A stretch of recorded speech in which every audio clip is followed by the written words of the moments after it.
kemudian Nagan Raya, dan juga Aceh Jaya.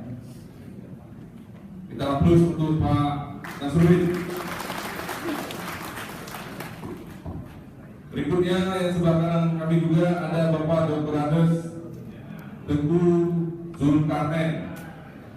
Beliau ada Tengku Zulkarnain. Maaf Pak. Beliau adalah penerima manfaat seperti kata Bapak Bupati tadi. Beliau merupakan Bupati Perdana di Nagan Raya dan sampai sekarang. Alhamdulillah.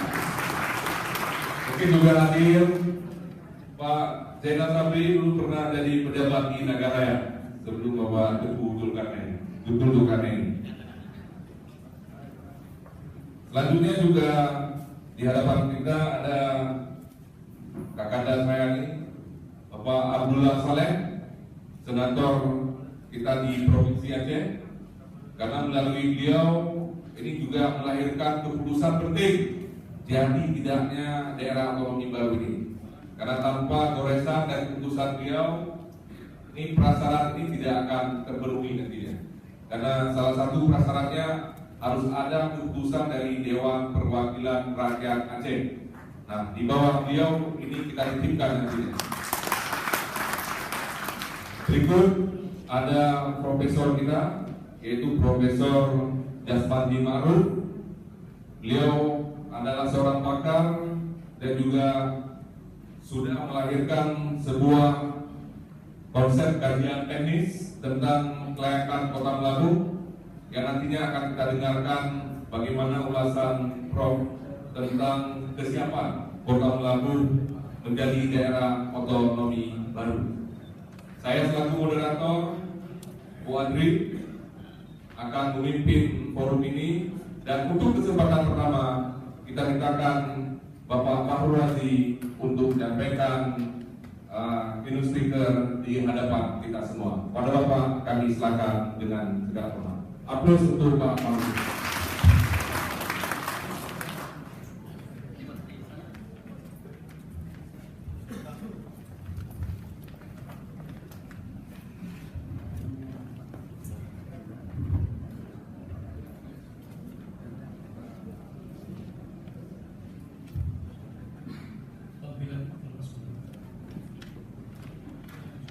Baik, terima kasih.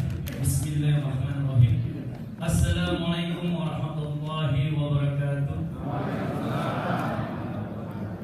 Alhamdulillahirabbil alamin, wassalatu wassalamu ala asrofil anbiya'i wal mursalin wa ala alihi wa sahbihi ajmain, amma ba'du. Pertama-tama marilah kita panjatkan puji syukur dari Allah Subhanahu wa taala yang telah melimpahkan rahmat dan hidayah kepada kita semua, sehingga pada pagi yang cerah ini alhamdulillah tanpa rintangan dan tantangan apapun kita diberikan umur yang panjang oleh Allah Subhanahu wa taala, sehingga kita dapat bersilaturahmi dan bertatap muka serta mewujudkan mimpi kita bersama, yaitu terbentuknya GOB Kota Melabuh yang insya Allah akan segera terwujud. Salawat dan salam kepada junjungan Nabi besar Muhammad SAW yang telah membawa umatnya di zaman jahiliyah menuju zaman yang terang benderang ini berupa jalan Islam. Yang saya muliakan Bapak Bupati Haji Tito yang sangat luar biasa. Kita berikan aplaus dulu seorang bupati yang berprestasi. Bahkan kita bangga di Jakarta mempromosikan Kota Melabuh dan Aceh Barat ini sebagai kota dan juga kabupaten yang sangat aktif melakukan event-event bahkan internasional di dalam tahun yang sama. Itu sangat luar biasa dan kita banggakan. Kita berikan aplaus buat kabupaten Semarang. Saya perlu sampaikan juga pengalaman saya turun lebih dari 20 provinsi dan kabupaten kota melakukan kunjungan DOP. Terakhir, ya, kenapa saya memilih Kota Melabuh? Salah satunya adalah ada satu kabupaten di Riau yang hari ini sedang persiapan DOP. Itu batal setelah mereka berjuang 10 tahun hanya gara-gara seorang bupati yang menolak adanya pemekaran. Jadi pembatalan itu secara drastis dari kami DPD mengembalikan berkas itu ke kantor gubernur karena ada bupati yang tidak mau dikunjungi secara fisik oleh DPD terhadap DOP itu sendiri. Sangat sayang sekali perjuangan mereka yang 10 tahun akhirnya bisa dibatalkan oleh satu orang kepala daerah yang Yang kedua saya ingin katakan bahwa Pak Bupati di sini orangnya hebat. Ini Pak Bupati sudah keluar. Ini bukan kampanye ini. Tapi setidaknya menyampaikan bahwa kalau tidak ada komitmen dari seorang kepala daerah, tidak akan terwujud yang disebut dengan pemekaran kota Melabu. Oleh karena itu luar biasa beliau langsung menyampaikan kepada gubernur dan membentuk tim, bahkan mengirim tim pada saat kami mengundang tim pemekaran ke Senayan, ke DPD untuk presentasi dan rekomendasi beliau, sehingga datanglah yang diwakili oleh, dipimpin oleh Bapak Wakil Bupati pada saat itu hadir di Senayan. Kita berikan aplaus juga buat tim pemekaran yang sangat luar biasa seperti ini. Saudara-saudara sekalian, saya ingin sampaikan bahwa pembentukan daerah otonomi baru, ya, kebetulan saya dipercaya sebagai ketua Timja di UB wilayah Barat. Kita ada 3 wilayah pimpinan, itu ada 3, dari Barat, dari Tengah, dan dari Timur.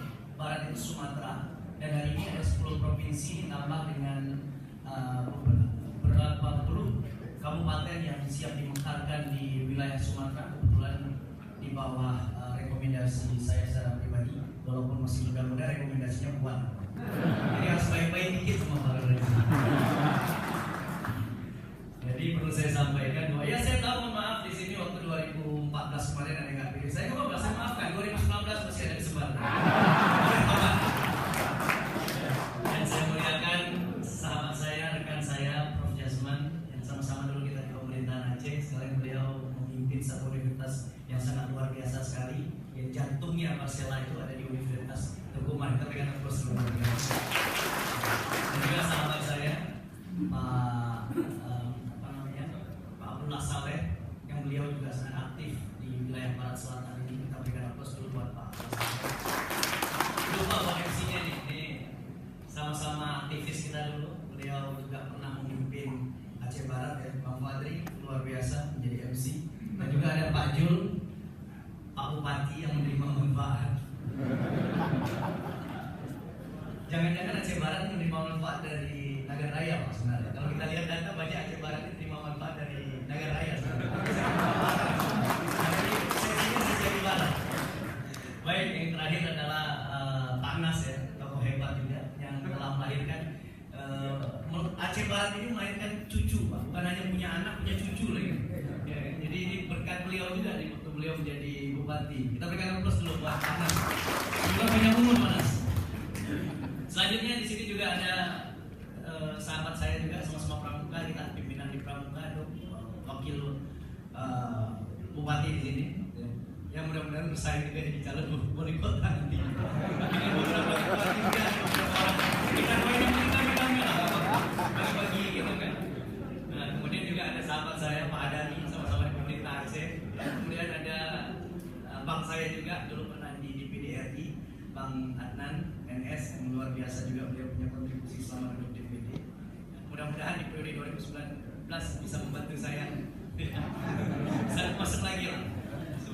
Baik, saya ingin memaparkan ada sebuah perubahan sistem hukum yang ada di Indonesia berkaitan dengan IOP. Jadi banyak sekali salah kaprah, ya. Artinya banyak sekali daerah-daerah otonomi baru yang kami datang bisa kita recek, bahkan kita kembalikan karena memang dalam proses hukumnya itu tidak berjalan sebagaimana aturan undang-undang yang ada. Saya ingin memulai dari sebuah skenario besar. Indonesia ini ingin membentuk sebuah sistem pemerintahan yang bersifat desentralisasi, itu berjalan dari tahun pasca reformasi. Bagaimana sebenarnya ruang publik yang diberikan oleh negara terhadap daerah-daerah yang punya sumber daya alam dan sumber potensi, sumber daya manusia sangat luar biasa untuk bisa berkembang secara cepat, karena memang realitas sosialnya adalah realita politiknya, kemiskinan dan ketertinggalan itu menjadi momok bagi pembangunan. Oleh karena itu ada sebuah skenario besar, ya, yang disebut dengan rekayasa sosial di masa yang akan datang. Bagaimana membentuk sistem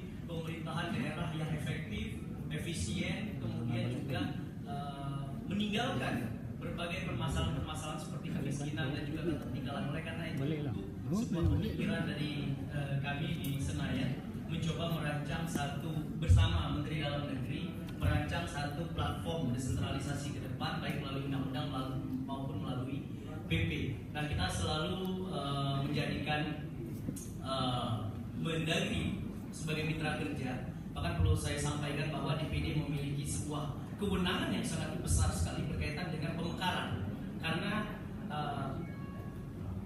perwakilan daerah itu ada di DPD atau senator.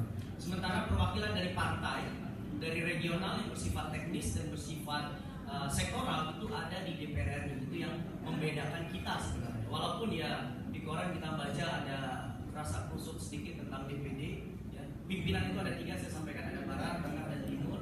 Tengah itu ada di Pulau Jawa, timur ada di Kalimantan, Sulawesi, dan Papua.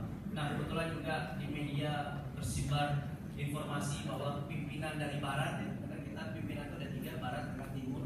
Itu yang salah satu dari barat yang hari ini memegang ketua itu sedang bermasalah secara hukum. Ya, walaupun ada isunya, saya juga diisukan sebagai calon kuat sebagai ketua DPD. Yang penting kota mampu ketua DPD. Nah, itu kita ini merupakan komitmen yang sangat penting dalam bagaimana segera terwujud. Nah, saudara-saudara sekalian, saya ingin sampaikan bahwa skenario itu terakomodir dalam Undang-Undang 23 tahun 2014, dan hari ini kita dari DPD sedang merevisi sebenarnya Undang-Undang 2014 ini, karena memang ada berbagai permasalahan-permasalahan yang sebenarnya mengembalikan desentralisasi kepada daerah itu kembali ditarik oleh negara, sehingga negara memiliki sebuah hegemoni kekuasaan yang begitu besar terhadap pengembangan satu wilayah. Oleh karena itu kita menilai dari 34 provinsi bahwa undang-undang ini secara tidak langsung mengembalikan itu sentralisasi atau disebut dengan resentralisasi pusat daerah ke pusat. Oleh karena itu perjuangan kita di DPD bagaimana mengembalikan sentralisasi penuh itu di masing-masing kabupaten kota, sehingga memang improvisasi daerah, kreativitas daerah itu bisa terwujud dengan sebuah kebutuhan yang ada real di lapangan. Ini yang penting. Jadi tidak semuanya mindsetnya itu adalah top down. Pemerintah pusat melihat kebutuhan daerah itu adalah sesuai dengan kacamatanya pusat. Nah, paradigma ini yang kita rubah, bagaimana sebenarnya kebutuhan daerah ini bisa terakomodir di tingkat nasional. Nah, disinilah ruang DPD berperan untuk memperjuangkan kepentingan daerah. Nah, oleh karena itu juga hari ini saya juga minta dukungan kepada Kabupaten Aceh Barat. Ya. Bagaimana sebenarnya amandemen konstitusi yang hari ini sedang kita perjuangkan, kekuatan dari DPD itu semakin menguat, baik itu secara legislasi, budgeting maupun secara pengawasan. Nah, satu lagi adalah representasi. Inilah yang sebenarnya sedang kita perjuangkan menuju sebuah model senator yang strong di kameral, dan itu berat sekali kita perjuangkan di sana karena memang dinamika dan tarik-menarik politiknya sangat kuat. Oleh karena itu, walaupun saya masih muda dan dari Aceh dan dipercaya oleh teman-teman untuk melakukan terobosan-terobosan baru di Senayan, ini merupakan satu peluang dan kesempatan buat kita ketika dipercaya oleh 34 provinsi memimpin sebuah organisasi DPD yang sangat besar. Oleh karena itu saya minta dukungan dan doanya juga, karena memang tugasnya sangat berat sekali.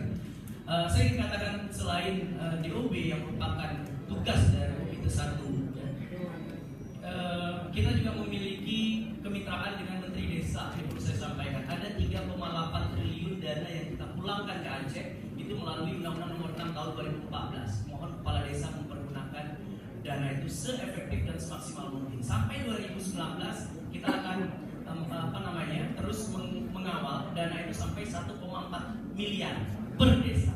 Nah, ini penting.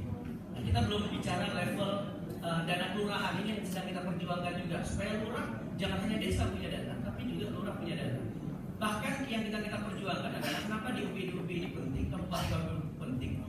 Aceh Barat yang begitu luas dengan dana alokasi APBD